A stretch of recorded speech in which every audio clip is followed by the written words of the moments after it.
Extreme fishing shows like Deadliest Catch and Wicked Tuna are obviously captivating. Even if you don't enjoy fishing, it's exciting to witness the extremes to which these people will go to make a fortune caging a bunch of crabs or hooking tons of fat tuna. If you watch Deadliest Catch for a while, you'll probably be familiar with Scott Campbell Jr.'s underwater exploits, as he drove the Seabrooke for 4 seasons and did a fantastic job at it. However, his fishing vessel is not present on the show anymore. So let's find out what happened to fishing vessel Seabrooke and where is Captain Scott Campbell Jr. right now. Number 1. Who is Scott Campbell Jr.?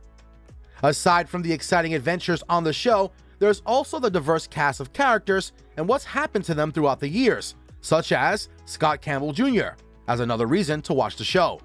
It's also heartwarming to learn how he got into the business because his father was a fisherman. The easiest way for him to spend the time with his father was to climb onto the boat and start working. He fell in love with fishing as a result of this attachment. Ever since, he's been happily fishing and becoming a regular part of the show Deadliest Catch in its earliest seasons. However, he had to break apart from his crew, and you'll know why in a bit. Number 2. What happened to Scott Campbell Jr. on Deadliest Catch?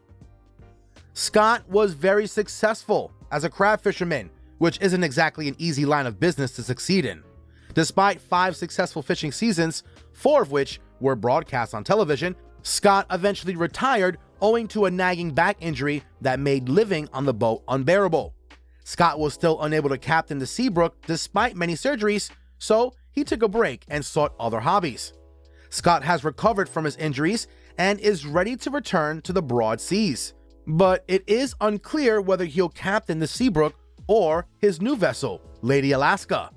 We can't say for sure right now because he's been busy with other business initiatives since his injury forced him to leave Deadliest Catch. When the new season of Deadliest Catch premieres, we'll learn more about his plans. Number 3. New ventures. Working as a fisherman in choppy waters forces you to develop a wide range of essential life skills, and Scott had amassed his fair share.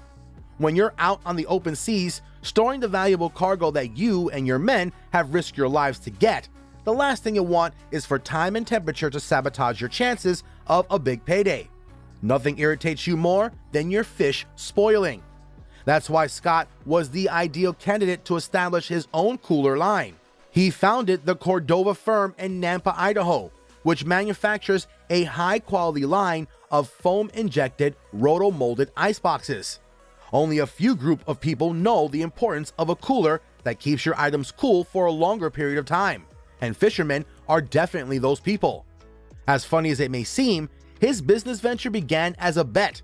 Well, life has interesting ways of showing one their hidden talents. Number 4. Keeping it cool, the bet.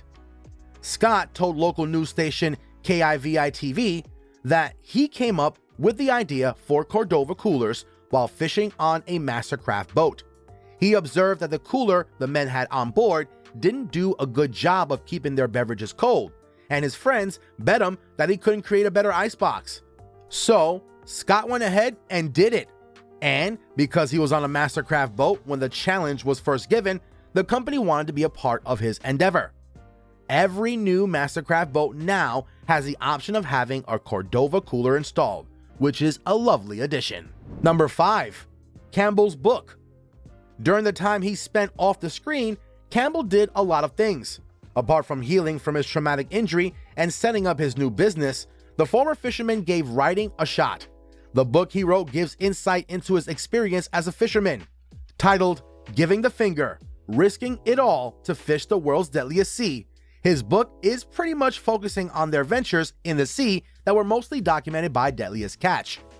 The narrative of the Deadliest Catch's Alaskan crab fishermen risking their lives in the Bering Sea to make a profit and support their families has gripped the world, and it's a half documentary, part reality television. Giving the Finger chronicles the life of Scott Campbell Jr., the passionate young captain who's become one of the show's most talked about characters, as he leads the crew of the Seabrooke.